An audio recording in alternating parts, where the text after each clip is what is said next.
Ese es el tema en esta noche. Los 7 fundamentos de la autoridad del cristiano. En estos versículos nosotros vamos a encontrar esas 7 características de los fundamentos donde Jesús fundamentaba su autoridad espiritual. Así que vamos a estar muy atentos. Si tenemos libreta, tenemos que anotarlo. Nosotros debemos tener claro qué es autoridad en el cristiano. ¿Qué es la autoridad? Muy bien, nosotros hemos confundido autoridad con dar 4 gritos a los demonios. Sí, eso. Y el predicador que grita más, oye, qué tremenda autoridad tiene ese hombre. No, hermanos. Esos gritos, si el demonio sale, es manifestación de la autoridad. Eso es importante. Yo recuerdo hace muchos años atrás, allá en Perú, en mi país, el gobierno se vio obligado a sacar un spot, una propaganda por los medios de comunicación que decía: el policía es tu amigo. Esa era la propaganda. ¿Por qué? Porque la autoridad en ese país, las autoridades policiales perdieron el respeto de la gente. Ellos, en lugar de ponerle la multa, lo que hacían era, como decimos aquí, martillarlo, matraquearlo, y el carro continuaba con su chofer con la infracción hecha. Entonces ellos capturaban a un ladrón y después lo soltaban cuando ya por allá el ladrón le soltaba algo de dinero. Entonces la autoridad perdió el respeto de la gente, y cualquier hermano que venía la autoridad a querer decir algo, la gente lo que hacía era mostrarle la billetera y ya estaba solucionado el problema. Entonces toda la gente le perdió el respeto a la autoridad. Yo no sé cómo seguirá ahora, pero es tremendo. Cuando la autoridad pierde el respeto, solamente, mis hermanos, es nombre, es lujo, esa palabra autoridad. Así que Dios en su palabra ha establecido su autoridad para que cada creyente tenga su poder sobrenatural y el nivel de primacía, escuche bien, influencia, prestigio, calidad y competencia en este mundo. Esas son las manifestaciones de la autoridad de Dios en la vida de un cristiano que ama y sirve al Señor todos los días. La iglesia o el creyente que no cuenta con estos rasgos de autoridad no puede ser un representante digno del reino de Dios. ¿Cuáles son esos rasgos? El poder sobrenatural, el nivel de primacía, influencia, prestigio, calidad y competencia en este mundo. Bien, cada una de esas palabras tiene un significado, pero no lo vamos a ver. Si usted lo anota, usted lo va a averiguar después. Miren, Jesús fue el primero que mostró la autoridad de Dios en toda su plenitud. Ningún hombre en esta tierra que lo ha pisado desde que nació Adán hasta el último que nazca, que venga el juicio de Dios. Solamente Jesús es y será el único hombre que va a mostrar la autoridad de Dios en toda su plenitud en este mundo. Hoy, hermanos, veremos estos fundamentos que Jesús estableció para que la autoridad de Dios se manifieste en su vida y en su ministerio. Vamos a aprenderlo. Por ejemplo, nosotros vamos a empezar leyendo el versículo 19. ¿Qué dice el versículo 19?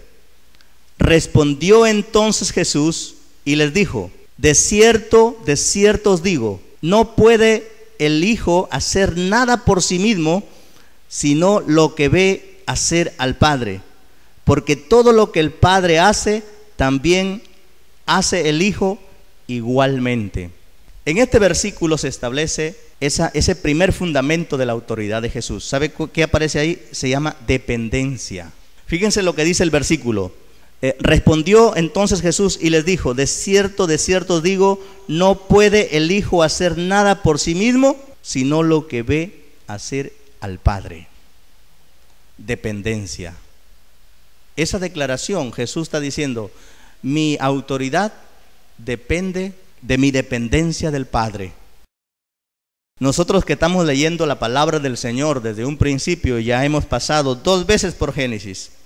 Y en Génesis capítulo 2, nosotros vamos a encontrar que el hombre fue creado para depender de Dios. Capítulo 2 de Génesis. Por ejemplo, nosotros vamos a ver que el hombre tuvo que depender de ser creado. El hombre no se creó a sí mismo, tuvo que depender ser creado por Dios. Segundo lugar, el hombre tuvo que depender de Dios para tener un hogar. ¿Quién le hizo el Edén a Adán? Dios. Así que eso es importante. Tercer lugar, Dios le dio el alimento. Él le dijo, esta hierba, estas plantas y esto vas a poder comer. Todo eso lo hizo Dios. El alimento que el hombre comía y que fue designado para que viviera en esta tierra, provino de Dios. Cuarto lugar, Dios también le proveyó al hombre trabajo, que le dijo, le pondrás nombre a todos los animales. Y ese fue el trabajo de Adán, labrar la tierra. También Dios le proveyó, dependió el hombre del trabajo que le trajo Dios. Dios también le dio a conocer su voluntad. El hombre tiene que depender de la voluntad de Dios. Ahí en el capítulo 2 de Génesis, Dios le dijo, de todos los árboles podrás comer, pero del árbol que está en medio del huerto, del cual es la ciencia del bien y del mal, no podrás comer. O sea, le reveló su voluntad también. Así que el hombre depende de la voluntad del Señor. Y por último, Dios le dio al hombre su esposa. Él no pudo tener su esposa. El hombre tuvo que depender de Dios para que él tenga su idónea. Amén. Así que por eso, hermanos, nosotros los varones debemos dar gracias a Dios por nuestra idónea. Nuestro hermano Isaí tiene que darle gracias a Dios que Dios le proveyó a mi hermana Milagros. Amén. Sonríe, hermano Isaí. Gloria al Señor. Y así todos los que estamos aquí, los varones. Y las mujeres tienen que decirle, dale gracias a Dios que Dios te proveyó mi vida para que viva a tu lado, soportándote. Amén. Aleluya. ¿Cómo? Aleluya. Bien, entonces, hermano, el hombre fue creado para depender del Señor. Eso es importante. Ahora, ¿cómo Jesús llegó a depender de Dios si Él era Dios? ¿Cómo es eso, hermano? ¿Cómo sucedió eso? Nosotros vamos a leer en Filipenses capítulo 2, versículos 5 al 11, que el Señor Jesucristo dice que Él se despojó de su divinidad y bajó a esta tierra y se puso en la posición de siervo de siervos. Y dice que se sujetó y fue obediente hasta la muerte y muerte de cruz. Ahí hay dos palabras importantes en ese pasaje de la palabra del Señor. Dice que Él se sujetó y fue obediente. Qué tremendo, mis hermanos. Jesús, siendo Dios, dejó su posesión y vino a este mundo y dice que se sujetó y obedeció hasta la muerte y muerte de cruz. Es decir, Él desde que bajó ya, Él dijo aquí, Señor, yo me sujeto a lo que tú has establecido para mi vida. Hasta el último día, Él fue obediente y se sujetó a la voluntad del Señor. Y todo lo que le pasó a Jesús, Dios se lo proveyó. Todo, hermanos. Por eso que Dios nos demanda en la gracia obediencia. ¿Por qué? Porque tenemos un ejemplo, Jesús. Jesús tiene tal autoridad de decirnos, sujétate, sé obediente, porque Él, siendo Dios, se despojó de ese nivel de divinidad para enseñarnos a obedecer y a estar sujetos y a depender de Dios. Por eso que cuando ocurra el juicio, mis hermanos, eso va a ser tremendo, porque ¿cómo le reclamamos a Jesús si Él nos dio el ejemplo? Entonces, el creyente que se resiste a la dependencia no podrá ser exaltado por Dios ni ejercer su autoridad. Eso dice en Primera de Pedro, capítulo 5, versículos 5 al 6.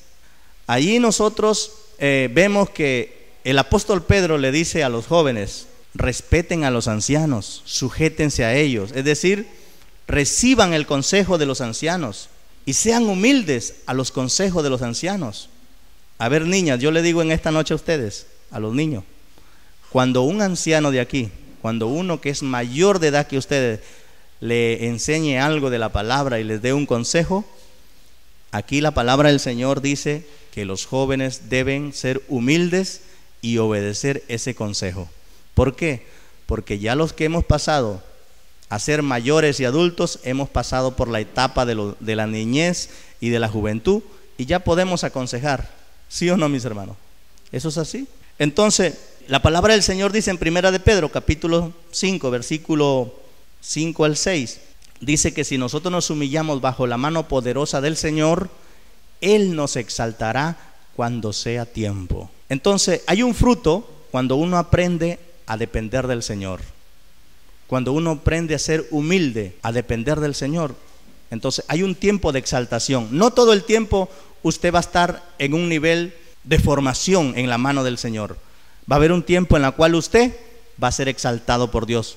¿Por qué? Porque Dios bendice al humilde y Dios también bendice al obediente. ¿Cuántos dicen amén? Amén. Sí, hermano. Bien, vamos a ir entonces en el segundo punto, que lo encontramos en el versículo 19, pero en la segunda parte del versículo. Dice: no puede el Hijo hacer nada por sí mismo, sino lo que ve hacer el Padre. Aquí viene: porque todo lo que el Padre hace, también hace el Hijo igualmente. Y este es el segundo fundamento que nos enseña Jesús, es la imitación. Nosotros, hermanos, debemos aprender a imitar a nuestro Señor Jesucristo. Imitarlo. Jesús imitó a su Padre.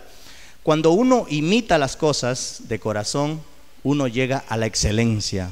Usted quiere hacer las cosas excelentemente, sea imitador del Señor. Dependa de Dios. No imite al hombre, porque los hombres muchas veces tenemos fallas. Tenemos que aprender de los hombres esas cositas que nosotros tenemos, ¿verdad? Pero no todas. A veces nosotros decimos: yo quiero ser como esta persona, pero en lugar de copiarnos sus virtudes, nos copiamos sus defectos, y eso es el problema. Así que debemos nosotros aprender de Jesús. Miren, Primera de Corintios, capítulo 10, versículo 13, capítulo 11, verso 1. Abran sus Biblias ahí. Ahí nosotros vamos a encontrar que el apóstol Pablo imitó a Jesús. Él imitó a Jesús. Capítulo 11, verso 1 dice: sed imitadores de mí como yo de Cristo. ¿Qué les parece? Eso es importante, que nosotros aprendamos a ser imitadores de nuestro Señor Jesús. Y esa imitación, hermano, no tiene que ser un remedo. El remedo es muy distinto a imitar de corazón. Es muy distinto. ¿Qué es un remedo? Por ejemplo, usted va a encontrar en Hechos capítulo 19, versículo 13. ¿Qué pasó con estos a los que la palabra del Señor le llama exorcistas ambulantes? Ellos encontraron a un endemoniado y le dijeron: te conjuramos por el nombre del que predica Pablo, sí, en el nombre de Jesús, te echo fuera, le dijeron. Y vino el demonio y dice: yo conozco a Jesús y yo sé quién es Pablo, pero ustedes ¿quiénes son? Y esos demonios, dice que saltaron encima de esos hombres y les arrancaron la ropa, los arañaron, los golpearon. Ellos escaparon desnudos y heridos. ¿Por qué? Porque ellos quisieron imitar, pero de la manera remedando. Eso es un fracaso, hermano. Que nosotros imitemos a las personas. Dice: yo quiero ser como tal predicador. Y empieza usted a reprender, a querer predicar igual y hacer cosas. Pero cuando viene la prueba, usted es el primero que corre. Entonces, lo que usted está haciendo es un remedo de cristiano. Un remedo. Y Dios no quiere que lo remeden meramente. Hermano, el cristiano que ha madurado no corre. La autoridad del Señor va a ser patente en su vida. Hermano, muchas veces lo que pasa en la iglesia son cosas de Dios para que se revele quiénes en realidad somos y cuánto hemos crecido en el Señor. Eso a veces Dios lo hace así, Él sacude la mata. Y a veces nosotros no entendemos el mensaje de Dios. Entonces Dios no quiere, hermano, un mero remedo de cristiano. Incluso remedo en nuestro lenguaje es un insulto. ¿Sí o no? Me estás remedando. Por eso Dios no quiere que lo remedemos, sino que imitemos auténticamente la vida de Jesús. Gloria al Señor. Nunca imitemos lo externo, sino lo interno de los hombres de Dios. Yo recuerdo en la década antepasada, 1990, ya ustedes, algunos de ustedes estaban de moda, Gigi Ávila, Jorge Rasky, todos hablaban igual. Todos hablaban como Gigi Ávila, todos hablaban como Jorge Rasky y botaban demonio y también lanzaban esos gritos. Pero esos hombres, cuando oraban y predicaban, se veía la manifestación del Señor. ¿Por qué? Porque ayunaban, porque pasaban en comunión con Dios todo el día, vivían en santidad, eran honestos. Pero los imitadores solamente imitaban en la tarima y nada más. No pasaban ese tiempo con Dios como esos hombres. Entonces, esa era la diferencia, hermanos. Por eso es importante no remedar, sino imitar auténticamente. Gloria al Señor.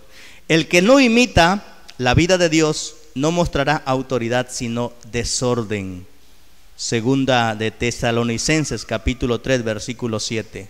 Sí, hermano. Pablo dice, Él dice, yo les ruego que ustedes me imiten, porque yo nunca estuve en desorden entre ustedes. Qué tremendo. Si usted y yo no imitamos la vida del Señor Jesús, el resultado de esa vida va a ser un desorden, porque no tiene sentido si nosotros vivimos sin imitar al Señor. Entonces, el segundo fundamento es la imitación. Debemos ser imitadores auténticos de la vida de nuestro Señor Jesucristo. Vamos a ver la tercera. Vamos avanzando en el tiempo.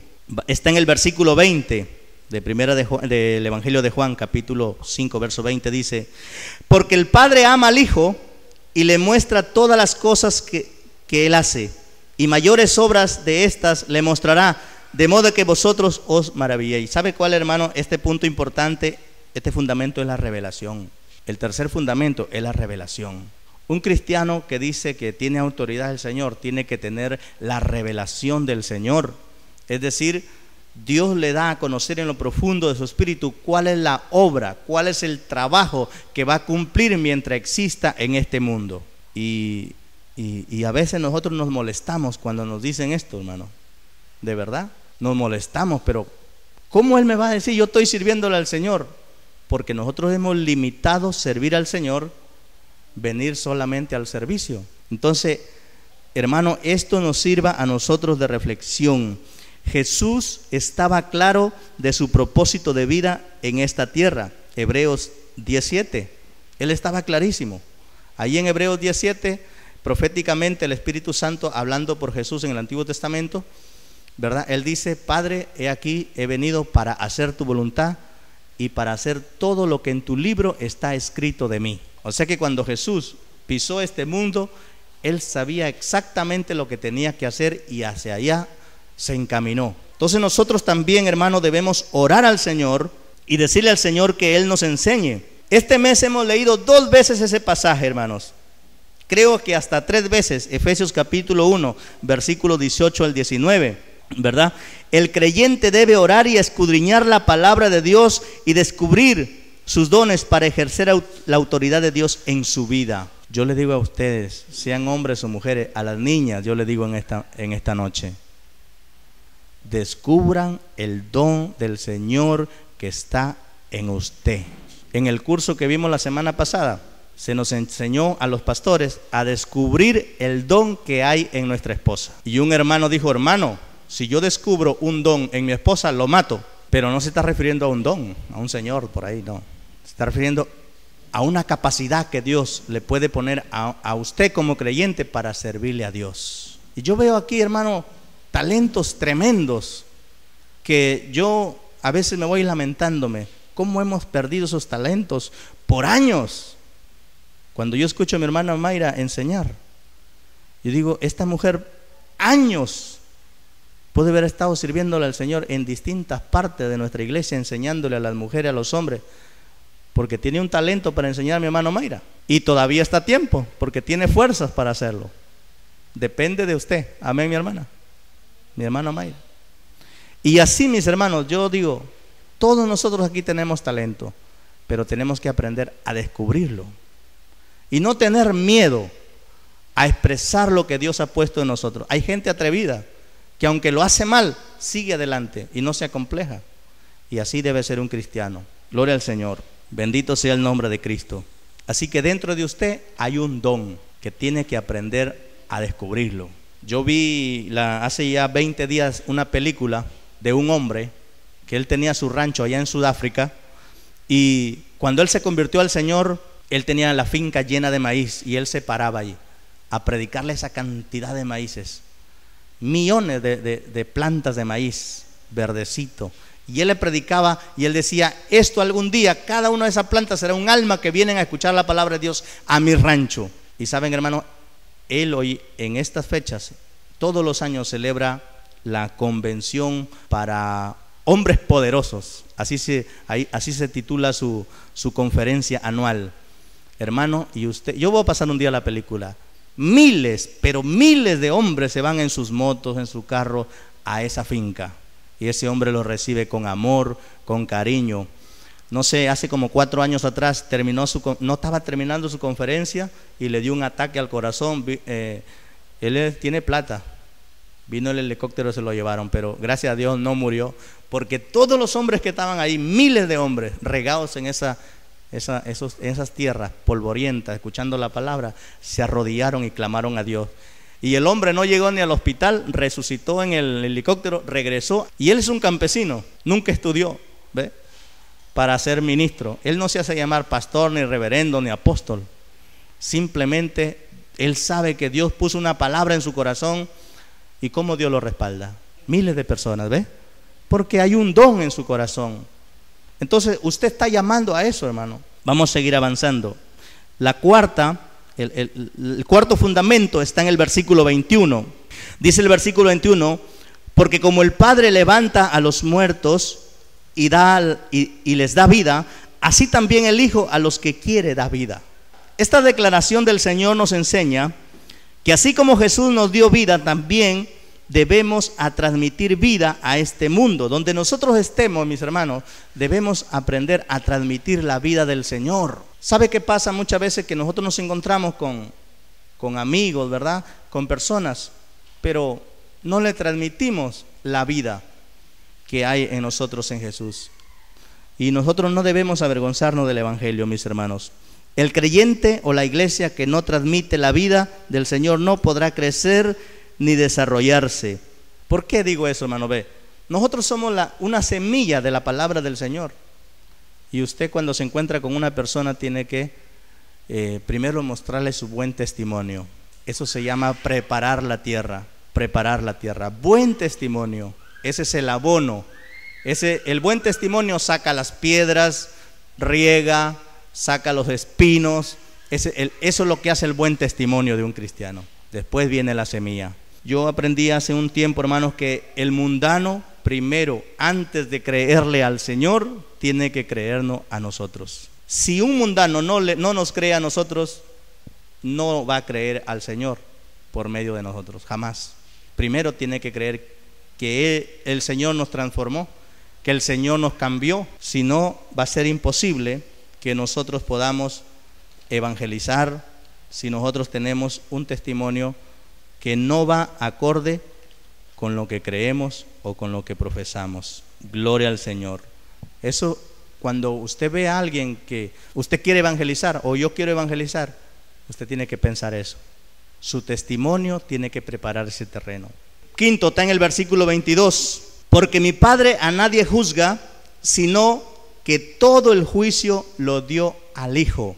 Juicio. La palabra juicio aquí significa rectitud de vida. Viene del griego crisis, es decir, de tomar una decisión. Nosotros la palabra crisis aquí la tomamos cuando tenemos un problema. Dice, estoy pasando una crisis.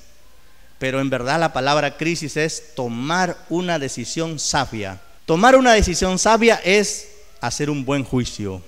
Amén. Eso es lo que hace, por eso que le llaman juez, porque el juez toma una decisión sabia en la corte a quien va a declarar un veredicto. Y Dios nos ha llamado, hermano, a tomar un buen juicio todos los días, una buena decisión.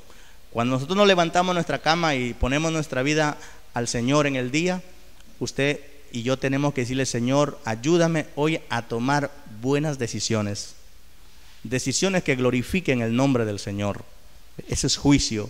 El juicio es el carácter de alguien que pertenece al reino de Dios. Dice en Romanos capítulo 14, verso 17, dice, el reino de Dios no consiste en comida ni bebida, sino en justicia, es decir, en decisiones que glorifiquen al Señor. Justicia, vida justa. Y el resultado de esa justicia es justicia, paz y gozo. Cuando usted toma buenas decisiones, usted va a tener paz y usted va a tener gozo. Gloria al Señor. Fíjense lo que dice en 1 Corintios 4:3. Fíjense el nivel de juicio que tenía el apóstol Pablo. 1 Corintios capítulo 4 versículo 3. Dice Pablo, yo en muy poco tengo que ser juzgado por vosotros o por tribunal humano, ni aún yo mismo me juzgo a mí mismo. ¿Qué le parece? O sea que Pablo había llegado a una vida excelente delante del Señor.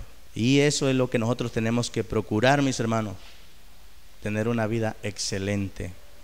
Cuánto yo quisiera que ya mi esposa no me llame mala atención, pero si me sigue llamando la atención por mis errores, es porque todavía me falta tomar decisiones correctas. Amén, hermano.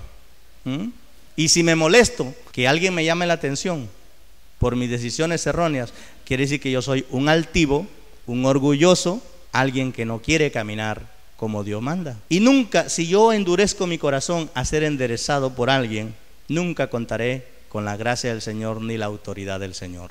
Por eso es importante, hermano, esto, el buen juicio, el buen juicio. Y Pablo le dice a Timoteo, ten cuidado de tu testimonio para taparle la boca a Satanás. ¿Han leído ese versículo, hermano? ¿Ah? Es tremendo, porque Satanás está ahí, listo para hablar de usted, listo para hablar de usted.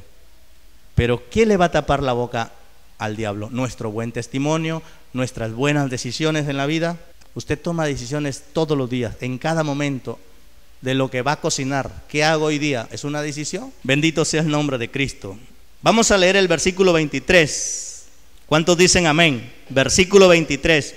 Para que todos honren al Hijo como honran al Padre. El que no honra al Hijo no honra al Padre que lo envió. ¿Qué le parece? Este es el sexto fundamento de la autoridad. Es la honra. La palabra honra viene del griego timao, que significa honra, aprecio, ¿verdad? Fijar el valor. ¿Cuánto? Yo cuando averiguaba esto decía, ¿cuánto yo valdré ante los ojos de los que están más cerca de mí? De mi esposa, de mis suegros, ahora más allá de mis hermanos, de mis amigos. ¿Cuánto valdré yo? ¿Cuánto valdrá mi vida cristiana delante de sus ojos? Pregunta muy importante que debemos hacernos. Y si nosotros vemos que está ese precio muy bajito, cuando yo debería valer unos 10,000 bolívares, y me dicen, no, el hermano Mestanza, el cristianismo del hermano Mestanza debe valer sus 50 bolos, no pesa más. Wow, muy poquito. Debe aumentar la honra. La honra, escuche bien, la honra tiene que ver con el respeto. El respeto no se impone. No, yo soy el pastor, tú tienes que respetarme. Como yo me porte, usted tiene que portarse bien. Usted tiene que escucharme, tiene que obedecer porque yo soy el pastor aquí. Eso es mentira. Eso se llama ser dictador. El respeto, la honra no se impone, se expone. Es decir, yo lo respeto a usted porque veo que usted es un ejemplo para mí. Si usted expone su autoridad de respeto, lo van a respetar. Si no, no lo van a respetar. A Dios, fíjense, a Dios le honramos si le tememos, porque Él se nos reveló, se nos manifestó con su amor. Fíjense lo que hizo Dios en el Salmo 8. Si usted lee cuidadosamente el Salmo 8, Él se nos reveló, pero nosotros podemos entender algo, que todo lo que Dios creó, lo hizo pensando en nosotros. Todo, hermano. Cuando Dios creó las estrellas, Él dijo, esto lo voy a crear yo para que el hombre aprenda a ver sus fechas, sus edades, sus tiempos a través de las estrellas. Esas estrellas están ahí por causa de usted y por mí.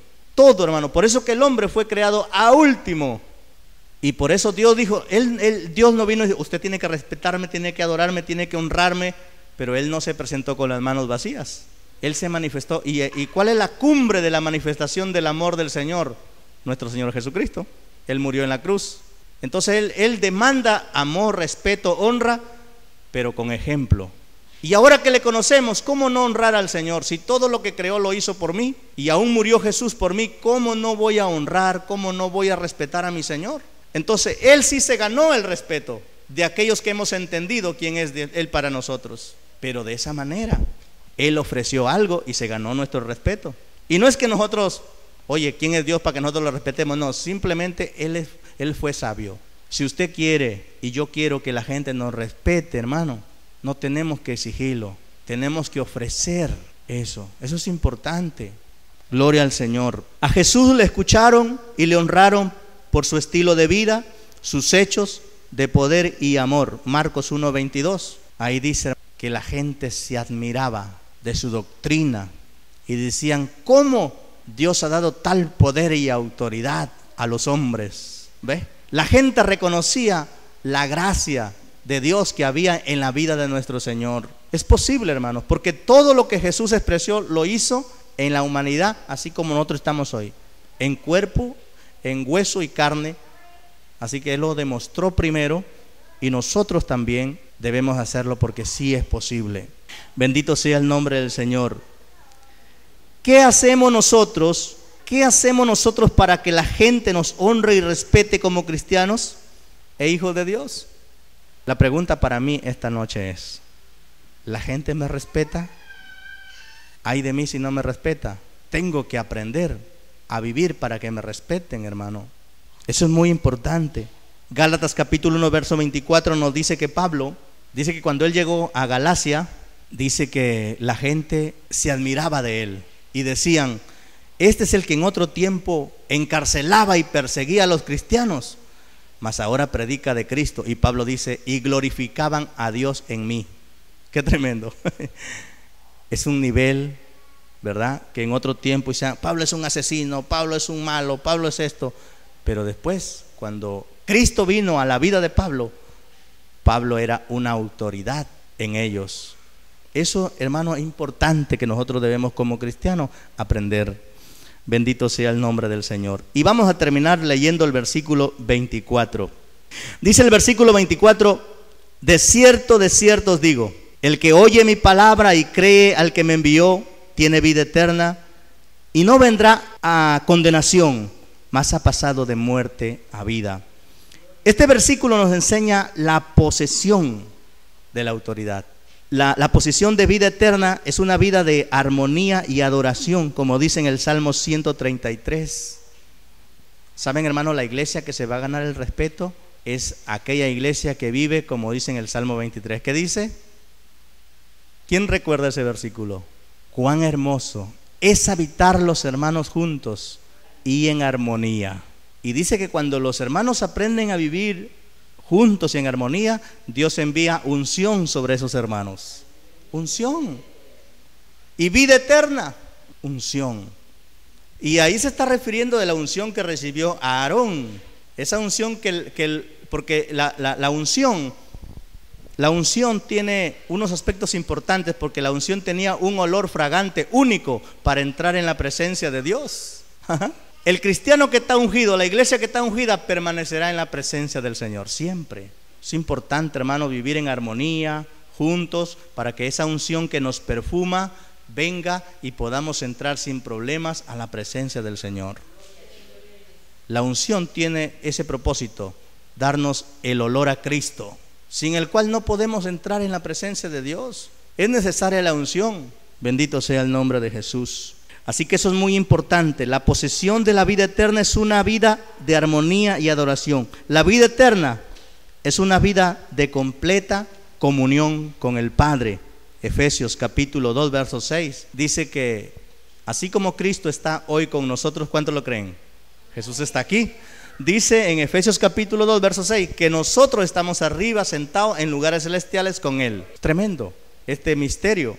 Pero para eso, hermanos, necesitamos ese estilo de vida, posesión de vida eterna. Los cristianos debemos dejar que la palabra de Dios nos traslade a la profundidad de la posesión de la vida eterna. Hay que vivir la vida eterna hoy, porque se supone que cuando estamos en la vida eterna es arriba en el cielo. Allí es plena adoración, plena santidad, plena consagración al Señor, pero no hay que esperar ir para arriba para vivir la vida eterna. La vida eterna la vivimos hoy. Por eso Jesús dijo, el que cree en mí tiene vida eterna. Es decir, la vida eterna tenemos que vivirla hoy. Adoración, consagración al Señor. Hay que salir de la tumba de la religiosidad. Mateo capítulo 23, verso 27, Jesús dijo, hipócritas, ay de vosotros, escribas y fariseos hipócritas, porque sois semejantes a sepulcros blanqueados, bien pintados por fuera. A la verdad, se muestran hermosos por fuera, mas por dentro están llenos de huesos de muerto y de toda inmundicia. La vida eterna, hermano, no hay que vivirla como apariencia, sino de corazón, sinceros. Gloria a Cristo. Esa es la verdadera resurrección espiritual. Hoy en la iglesia, en muchos lugares, salir de la tumba de la hipocresía. Bendito sea el nombre del Señor. Concluimos diciendo esto, mis hermanos. La autoridad espiritual no es pegar 4 gritos a los demonios. Autoridad espiritual es un estilo de vida llena del Espíritu Santo. Autoridad espiritual es una vida de poder sobrenatural contra el pecado y amor por la santidad, una vida rendida en adoración.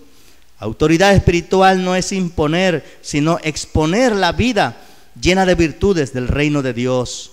La auténtica identidad del cristiano se manifiesta por la manifestación de la autoridad de Dios en su vida. Dependiendo del Señor, hay que estar imitando al Señor, hay que estar recibiendo la revelación del Señor, hay que estar, gloria al Señor, transfiriendo esa vida que el Señor nos ha dado. Hay que tomar un buen juicio, hay que ganarnos la honra para que a través de nuestra vida el Señor se glorifique. Y séptimo lugar, hay que vivir una vida de la vida eterna hoy. No hay que estar esperando cuando nos muramos o cuando Cristo venga. Hoy hay que vivirla. Vamos a ponernos de pie, mis hermanos.